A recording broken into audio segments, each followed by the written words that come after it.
Here's the definition of success and failure. Just make this note. Here's failure, a few errors in judgment repeated every day. Now, you can automatically assume, Mr. Owen, I say, I can understand that. A few errors in judgment repeated every day for 6 years. I'm with my father. I think I told the story the last time I was here. My father, 88 years old, he's never been ill, still hasn't retired. Not long ago, midnight, we're getting ready to go to bed.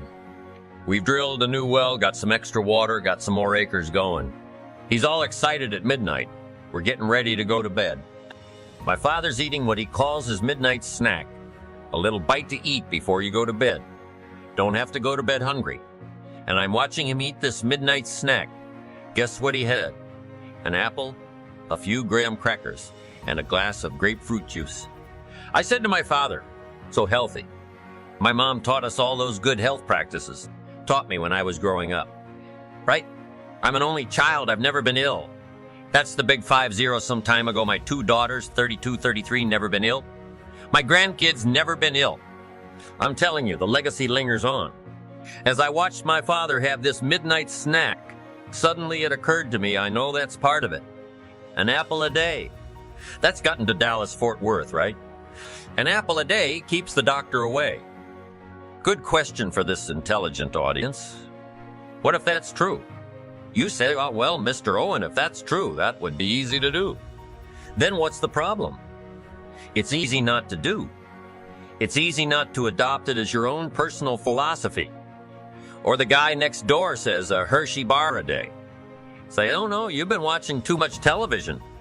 It is not Hershey bar. You've got to be smarter in philosophy than to fall for the Hershey bar a day when it's an apple a day. You've got to be smarter than that. And if you make that kind of an error in judgment every day for 6 years, I'm telling you, it'll accumulate into disaster. Sometimes in the first year you say, well, you know, I'm so healthy now. What difference is it going to make? You've got to be smarter than that. Just because disaster doesn't fall on us at the end of the first day doesn't mean disaster isn't coming. You've got to be so smart that you look down the road and say, will the errors in my present judgment or philosophy, what's that going to cost me in 1 year, 6 years, 1 month, 6 months? I'm telling you, the money cost and the health cost and the success cost is too gigantic. If you look down the road a little ways and say, are there errors in my current judgment? Like an apple versus a Hershey bar? Is that just a good illustration of some of the rest of my errors in judgment? If it is, that's where I found myself at age 25. I started working when I was 19. I met my teacher who helped turn my life around when I was 25. That's 6 years. At the end of the first 6 years of my economic life, I've got pennies in my pocket. I've got nothing in the bank. The creditors are calling saying, hey, you told us the check was in the mail. I'm embarrassed. I'm behind on my promises. I live in America. I'm a 25-year-old American male. I've got a nice family, every reason to do well, and I messed up. Now what's messed up? I used to think it was the community that was messed up, and the country was messed up, and the government was messed up. If those Democrats ever get in the White House, that'll really mess things up. If the Republicans stay in power, that'll really mess things up. The economy was messed up. Interest rates were messed up. I thought all this stuff was messed up. Then I found out that's not what was messed up. I was criticizing the only thing I had to work with. What was really messed up was my own personal philosophy, my own errors in judgment. And my own personal philosophy brought me, in 6 years, 2 pennies in my pocket, nothing in the bank, and trying to explain why I wasn't doing well living in America. A 25-year-old American male got a family, every reason to do well. Once I understood this, here's the formula for failure. Errors in judgment, being lax about developing your own personal philosophy, killing. It's called accumulated disaster. It doesn't matter whether it's your health or your bank account. A guy's got an empty bank account, probably has high cholesterol. Why? Over the last 6 years, he never paid attention to either one. And it doesn't matter whether it's a dollar, whether it's your money, or whether it's your cholesterol counts. All you've got to do is commit the errors. And just because disaster doesn't fall on you at the end of the first day that you don't eat an apple. You say, well, I didn't eat an apple today and tonight I'm not ill. Well, you've got to be brighter than that. Someday you've got to leave first grade. Reason we make those first grade desks so small so they won't fit at age 25. I mean, right? You don't belong here anymore. Let me give you the secret to success, the formula for failure. A few errors in judgment repeated every day for 1 month starts the weakness, starts the disaster process. You can imagine what happens in 6 years. Now here's the formula for success. A few simple disciplines practiced every day, and you've started a whole new process called a whole new life. A few simple disciplines practiced every day. And if you decide today to go for the apple instead of the Hershey bar, I'm telling you, you have begun the process of turning your life around. And if you keep up that process, not only with your health habits, but with your money habits, and with your communication habits, with your sales habits, and management habits, and every other habit that you've got, if you'll start that process, eliminate the errors, and replace it with disciplines practiced, I'm telling you, you can start this process of life change immediately after today.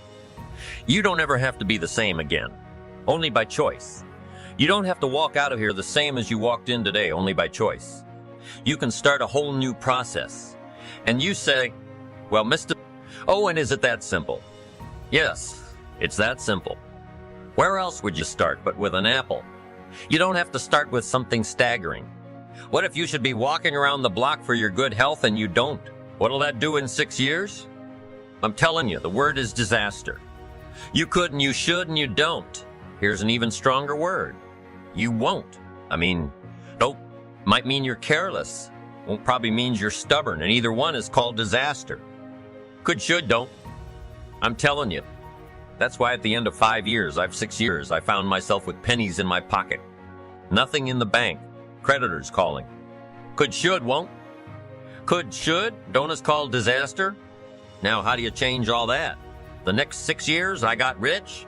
The next 6 years, I became a millionaire by the time I'm 31.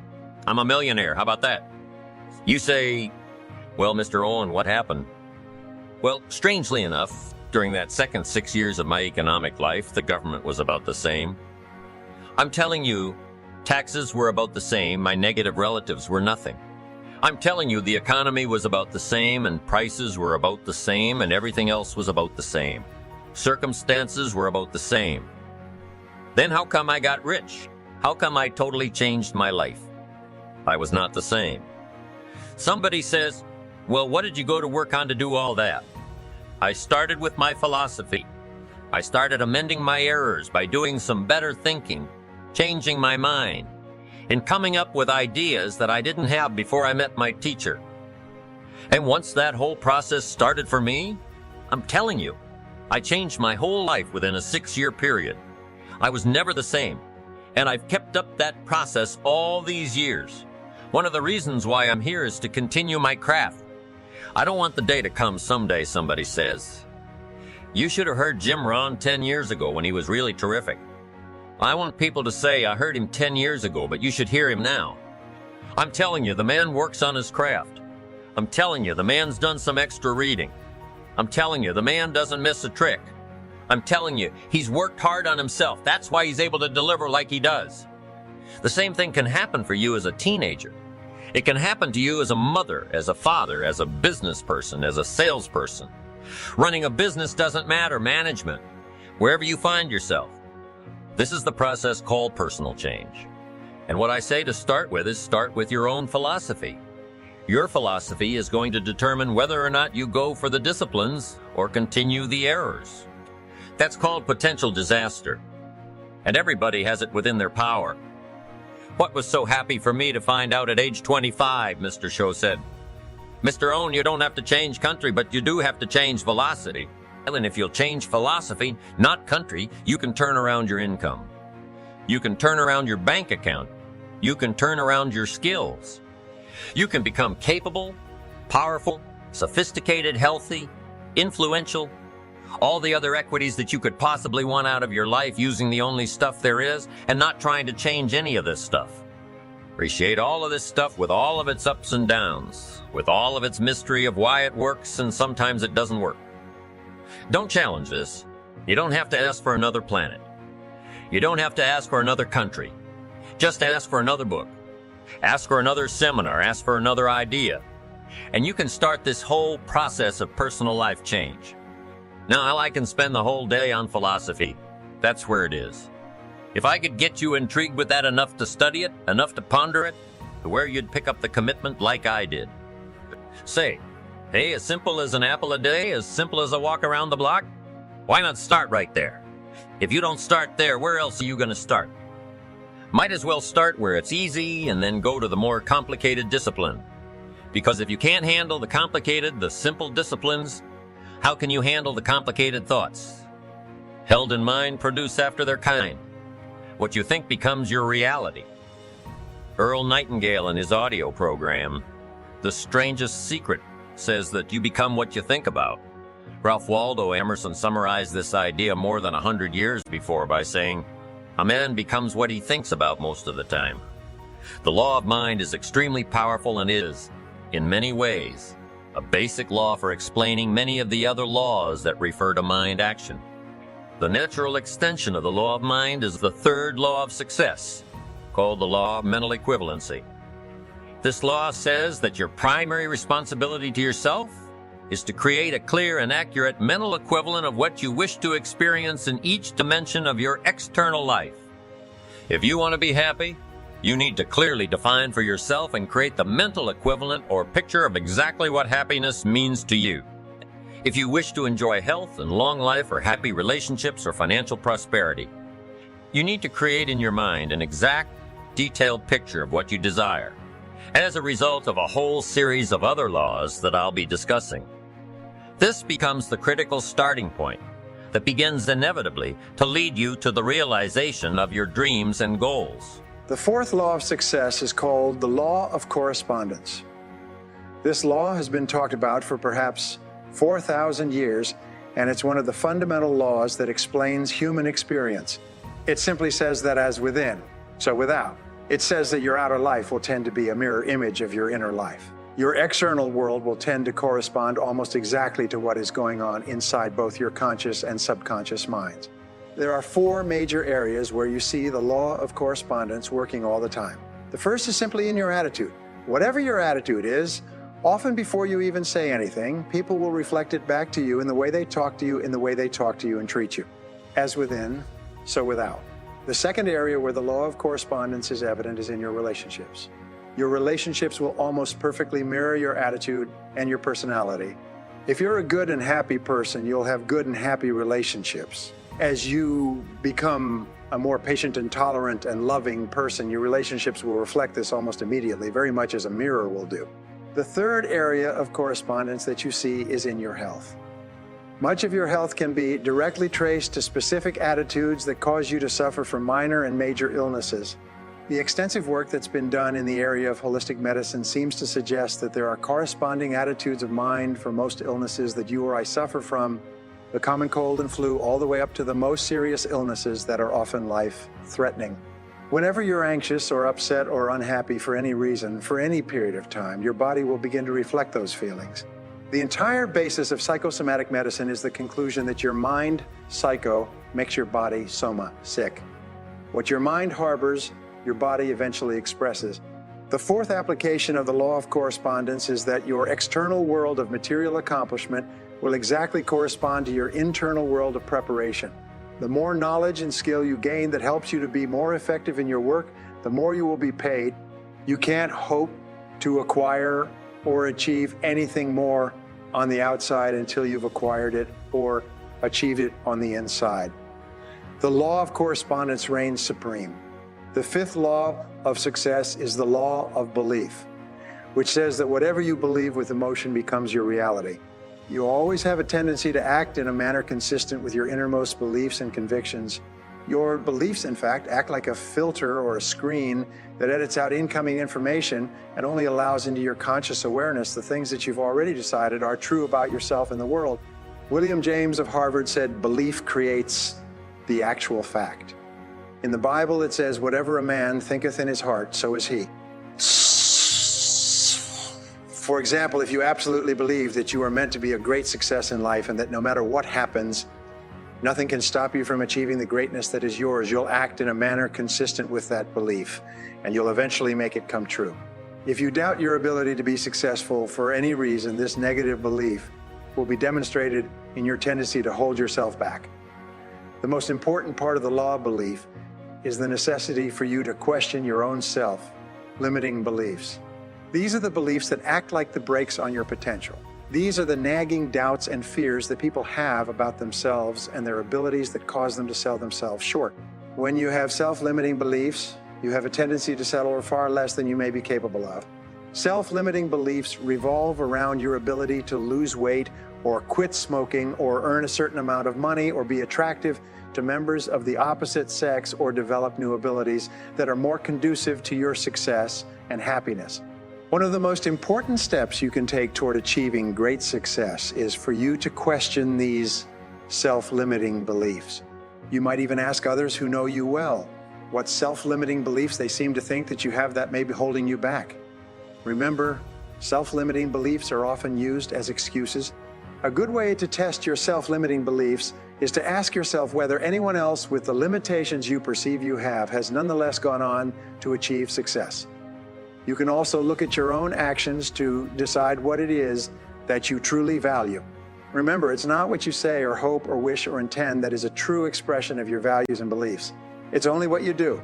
Children are very aware of this, and they ignore the advice of their parents when their parents say, "Do as I say, not as I do." The fact is, we all seem to know that a person's actions are the true reflection of their innermost convictions. There's a great deal of confusion and unhappiness in the world today because many people feel that if they say something emphatically enough or write about it, it means that they truly believe it. But this is false. You only truly believe what you do. Your actions do speak far more loudly than your words. For example, if you truly believe in the values of persistence and dedication, it'll be evident in the things that you do every single day. If you truly believe in the values of honesty and integrity and self-discipline, you'll demonstrate these qualities in your every behavior. In fact, you can tell what a person values by looking at what they did in the past when the pressure was on. It's only when they're forced to make a choice that you know what it is you really value. For example, when you have to choose between family and work, or between money and work, or between money and honesty, your true values come out. The wonderful and important thing about your values is that you can develop them in yourself by disciplining yourself to act consistent with them, even if you haven't yet made them a fixed part of your character. I'll explain this later in the program. The seventh law of success is the law of motivation, which says that everything you do is triggered by inner desires and urges and instincts, many of which may be at an unconscious level, and your attitudes and behaviors will be determined by your dominant motivations, by what you really want and need in life, not by what you think you want.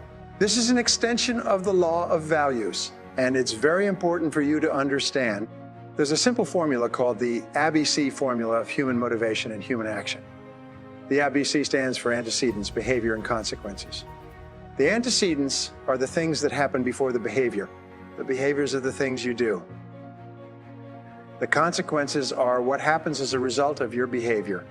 We know that psychologically only about 15% of your motivation comes from the antecedents, from what you read or learn or are told to do or not do.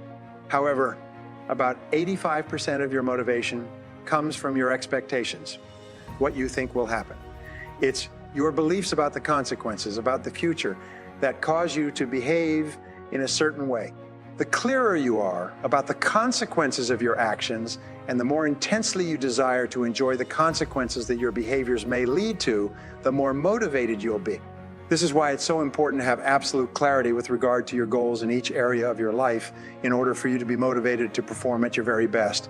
An important point with regard to the ABC formula is that your behaviors are not guaranteed to achieve the consequences that you desire, but every behavior or action that you engage in will generate a consequence of some kind.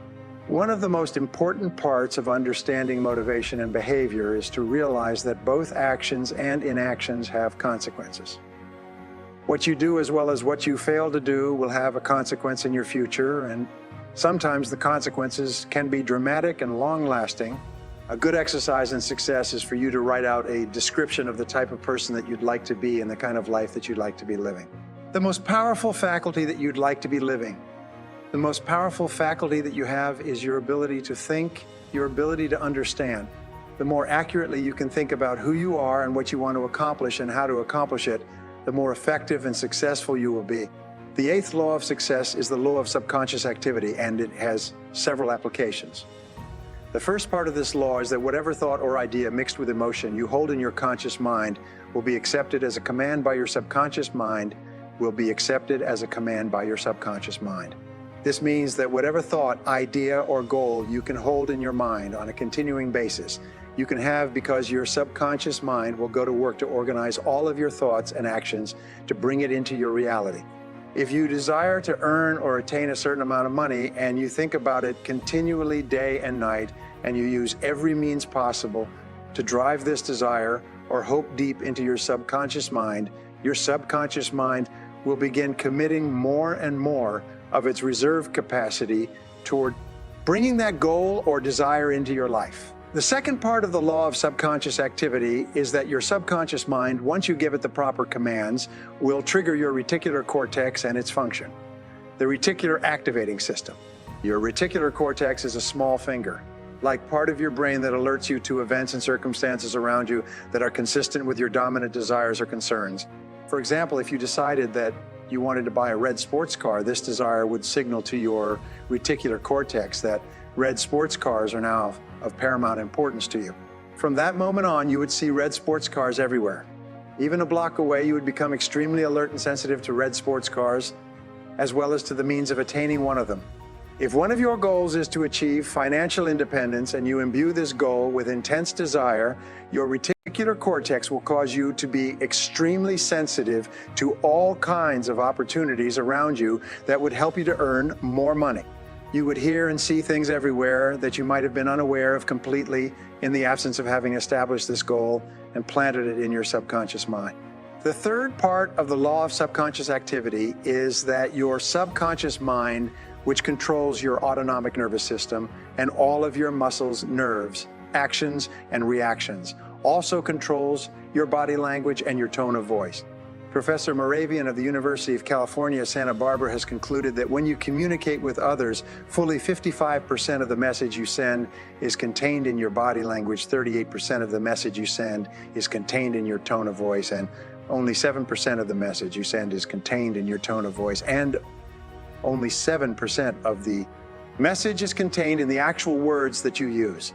And your body language and tone of voice are largely controlled by messages about yourself and your goals that you've sent to your subconscious mind as the result of the way you think and feel.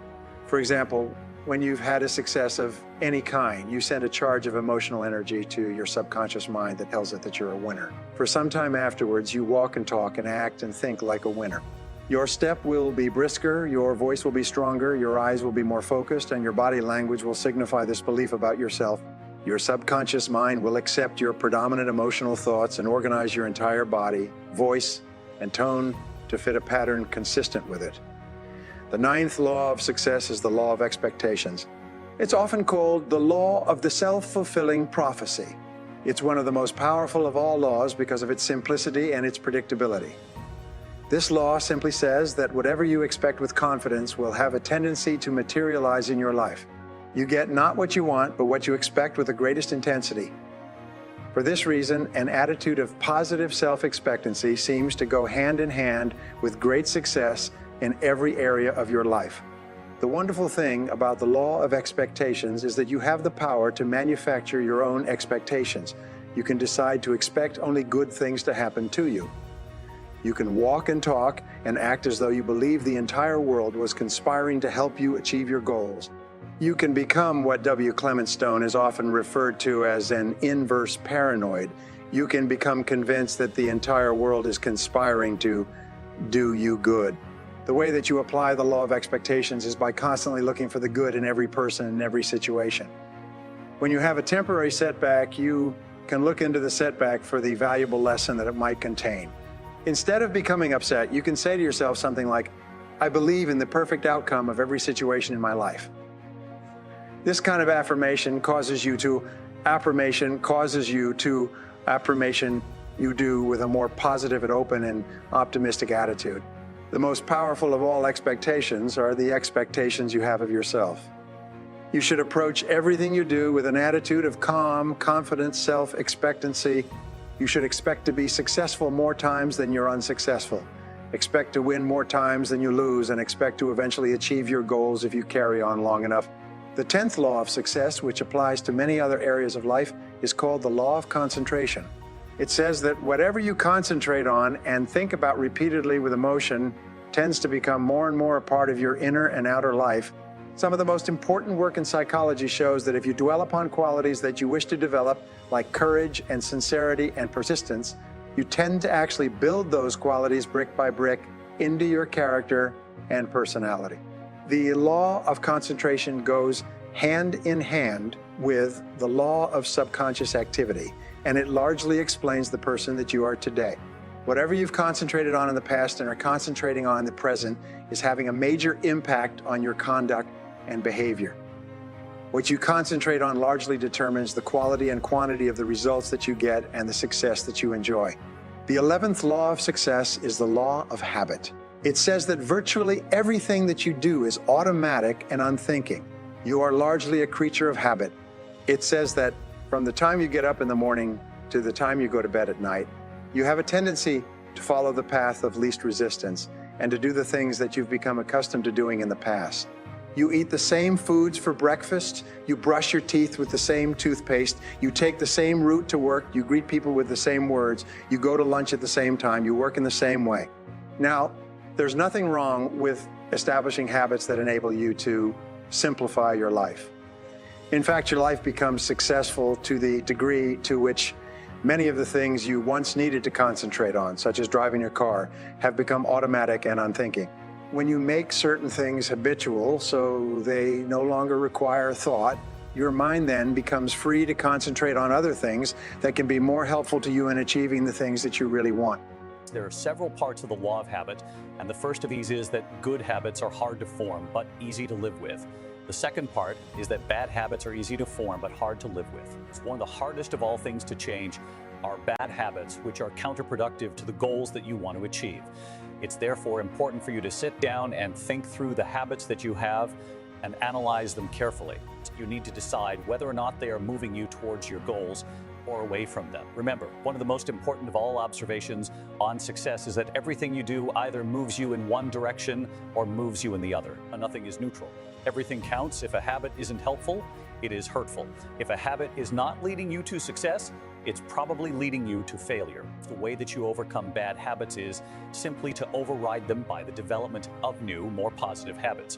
For example, if you have a golf swing that's causing your ball to go into the rough, you can override that habitual swing by taking lessons and learning how to hit the ball differently. If you have a habit of getting up later than you should, you can override that habit by repeatedly getting up earlier until that new behavior becomes the habit that dominates your thinking and your actions. By practicing the law of concentration in conjunction with the law of habit and thinking continually about how you would be with a new habit or behavior. You drive this message into your subconscious mind, and you eventually begin to behave in a manner consistent with the new habits you wish to form. This brings us to the 12th law, one of the most important of all the laws of success, and that is the law of attraction. The law of attraction says that you are a living magnet and that you inevitably attract into your life the people, events, and circumstances that harmonize with your dominant thoughts. This is why we say that whatever you can hold in your mind on a continuing basis, you can have. It's whatever thought you hold clearly and mix with emotion. Begin setting up a force field of mental energy that begins drawing towards you the things that you need to achieve that goal. This law of attraction has been written about for hundreds, if not thousands of years. It's contained in the old folk sayings like attracts like, or like begets like, or you've perhaps heard birds of a feather flock together. My friend Mark Victor Hansen says that whatever you want wants you. These are all ways of saying that your mind is extremely powerful and that whatever you think, emotionalized, becomes a form of energy like a magnet that's attracting the events and circumstances you experience into your life. In music, the law of attraction is often referred to as the law of sympathetic resonance. It explains, for example, that if you have two pianos in a large room and you hit the key of C, on one of the pianos and then walk across the room to the other piano. The C note or string on the second piano will be vibrating in perfect harmony or resonance with the SECS string on the first piano. So one of the most common examples of this law is when you enter a room full of people and you almost invariably have a sympathetic resonance or attraction with someone else in the room. You'll have a tendency to gravitate toward a person with whom you are comfortable and compatible, and that person will have a tendency to gravitate towards you. It's very often two single people at a social gathering will have a level of sympathetic resonance that draws them toward each other and into conversation. It's by the same token, when you have a very clear goal or idea, you will tend to attract people to you and be attracted to people who have ideas and information and resources that can help you to realize that goal. Another illustration of the law of attraction is its opposite, which is the law of repulsion. When you begin to become a particular kind of person because of the way you change your thinking, you will find yourself attracted to people who are similar to you, and you will also find yourself repelling and being repelled by people who don't think the way you do. This law explains why positive people tend to associate with other positive people and why negative people tend to associate with other negative people, and why neither group finds the other group of very much interest. You can begin to fill your life with the kind of people that you respect and admire by simply becoming the kind of person in your thoughts that will attract them to you. The 13th law of success is the law of choice, which says that you are always free to choose the content of your conscious mind, but in doing so, you are choosing every other part of your life. Your thoughts control your reality. And since no one else but you can think for you, the thoughts that you choose to harbor determine everything that happens in your life. The wonderful thing about the law of choice is that it says that you have complete freedom to think and therefore to be anything that you intensely desire. The choice is always up to you. The law of choice also says that you are where you are and what you are because you have chosen to be there. If you are not happy with where you are and what you are, it's up to you to choose to be and do something else. The 14th law of success is the law of optimism, which simply says that a positive mental attitude goes hand in hand with success and happiness in virtually every dimension of life. The quality of optimism is the quality that makes you into a cheerful and pleasant person, a person that other people like and want to be around and help. The most successful men and women tend to be very likable people. The more optimistic you are, the happier you'll be moment to moment, and the more things you'll be willing to attempt. The 15th law of success, the law of change, says simply that change is inevitable. The only constant we have in life is that of change. Everything is changing even as you listen to this tape. But the wonderful thing about the law of change is that nothing is fixed either. All progress requires change. And since change is happening in any case, you can be and have and do anything you want by simply harnessing the forces of change and taking advantage of it. The law of change also says that your life can only get better when you get better, but not until. It says that you can't remain the same and somehow improve. The law says that if you don't take advantage of change, you will end up being the victim of change. Things will happen over which you have little or no control, and you'll simply have to go along and adjust your actions and behaviors to whatever occurs. Now, let me tell you a story that is true in more cases than not. Once upon a time, there was a young man from an average home with an average education, working at an average job, and who had an average group of friends. Like most average young men, he was primarily interested in girls, sports, and television. He liked to have a good time, and he spent most of his money enjoying himself. He looked upon his job as a necessary evil that paid for his average lifestyle, and like most average people, he was going nowhere with his life. Then one day, something happened to him. Perhaps he read a book that woke him up, or listened to an audio program, or attended a motivational seminar. Whatever it was, he wasn't the same afterwards. He realized that he could choose to do and be something else. He applied the law of choice. By the law of change, he realized that his life could only improve if he began changing in a positive direction. Using the law of cause and effect, he made some decisions about what he wanted to accomplish and then began searching out the causes of the effects he desired. By the law of optimism, he was positive toward himself and its possibilities. He expected good things to happen, triggering the law of expectations. He went to work on his thinking, and he began to dwell by the law of concentration on his ideal lifestyle. By the law of subconscious activity, he began to walk and talk like the person he envisioned himself becoming. He also began noticing opportunities to advance himself that he hadn't seen before. As he changed his thinking, he triggered the law of mind and the law of mental equivalency, and he created a clear picture of his goals. By the law of correspondence, his outer world began to reflect his new, improved inner world. His beliefs about himself began to change, and by the law of attraction, people and resources began to appear to help him move toward his goal. As he concentrated on his desires, his values and motivations changed, and he began developing the kind of habits that lead to success. In no time at all, by bringing his life into alignment and harmony with the laws of success, he began moving forward at a rate that surprised even him. And so can you. The laws of success are based on the foundational principle that in order for you to succeed, you must first decide what success means to you. You can then begin to apply these laws to your definition of success to bring it more rapidly into your reality. Get off of Instagram and Snap and get off all these blogs. Get into something that can really, really move your life forward. Getting successful is not a magic trick. The difference between successful people and non-successful people is here. If you want to be successful, you have to change this. This has to change. It's not what makes it hard. It's your lack of belief that it can happen for you. So if you're at a place in your life and you aren't happy with it, you have to change some things. You have to make a conscious, interesting decision that you're going to change, and it's not dependent on anybody else. You get to decide if you're going to be rich, poor, mediocre, plentiful, happy, sad. It's really not important what the majority of people that are blogging are saying.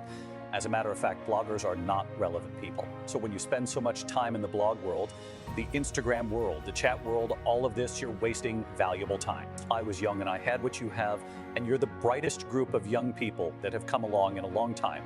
Man, millennials are absolutely brilliant because you all have technology. Oh God, Google. You can Google anything. You all have stuff at your fingertips that can make you great. But if you could combine your technology with your parents' and your grandparents' work ethic, you could be rich. You could be rich, man, but you cannot erase the work ethic part. I hate it when I see young people wasting their time, wasting all this technology, just sitting around in this world that's been created for you, that everything is instant. You've got to understand that's success. You can't Google success. You can't Google it, man. I've seen stuff hopefully you'll never see, and I've seen some things I hope one day you do see, but go Google exposure. It ain't gonna take you nowhere. I have a life of convenience now, but in order to get the life of convenience, you've got to have a very uncomfortable life. Stop trying to do everything the short way. Stop trying to figure out the easy way because it ain't gonna happen. You gotta get messed up sometimes. You gotta get dirty, you gotta get your feelings hurt, you gotta get disappointed, you gotta get told no. But at least then when I see somebody trying and I tell them no, I try to at least give them something else. Once you get this, y'all, you can change everything. Negativity, you can protect yourself from negativity, and that's what stops most people. For unseen, it's a real simple exercise to do. I do it every morning before I walk out the door, so I walk out as a positive. I get tired sometimes because I get mentally drained from my job at times, but to coach your mind from negativity, the way you can put a coating around your mind is with one simple: gratitude. Gratitude erases negativity. If you wake up in the morning and start having negative thoughts, I'm tripping, I just don't feel myself. Every time you feel in the middle of the day, if you feel yourself doing that, stop. Just stop for a second and start going over in your mind everything you have to be grateful for, everything you already have. You can walk, that's a blessing. You woke up, that's another blessing.